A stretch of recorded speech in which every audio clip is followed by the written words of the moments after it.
We also want to help those with speech disorders or people whose speech has been affected by a stroke or ALS.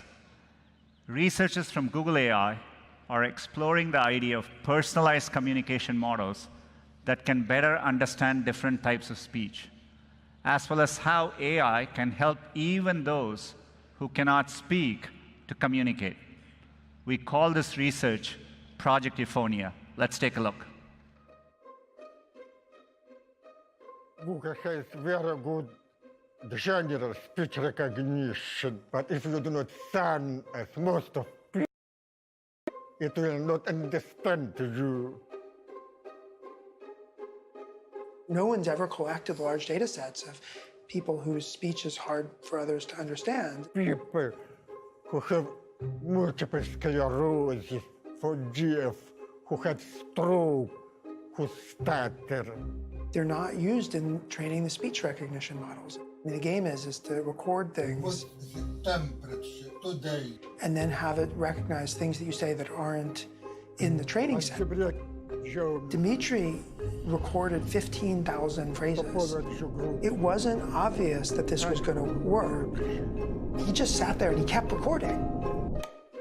We need to make all voice interactive devices be able to understand any person who speaks to them.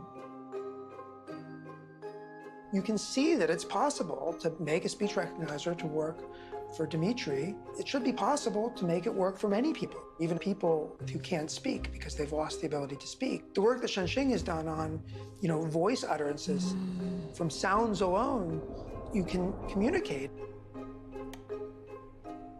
But there might be other ways of communicating. Most people with ALS end up using an on-screen keyboard and having to type each individual letter with their eyes. For me, communicating is slow. Steve might crack a joke, and it's related to something that happened, a few minutes ago. The idea is to create a tool so that Steve can train machine learning models himself to understand his facial expressions.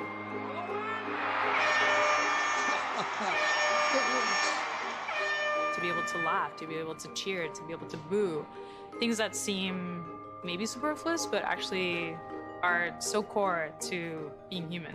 I still think this is only the tip of the iceberg. We're not even scratching the surface yet of what is possible. If we can get speech recognizers to work with small numbers of people, we'll learn lessons which we can then combine to build something that really works for everyone.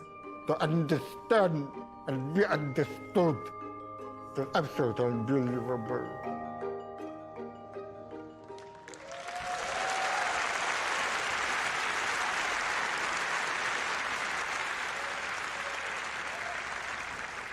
We are working hard to provide these voice recognition models through the Google Assistant in the future. But as you saw in Dmitry's case, this will only be possible with many more speech samples to train our models on. If you or someone you know has slurred or hard to understand speech, we'd like to invite you to submit voice samples to help accelerate this effort. Fundamental AI research, which enables new products for people with disabilities, is an important way we drive our mission forward. Live Transcribe, Live Caption, Live Relay, and Project Euphonia will ultimately result in products that work better for all of us. It's a perfect example of what we mean by building a more helpful Google for everyone.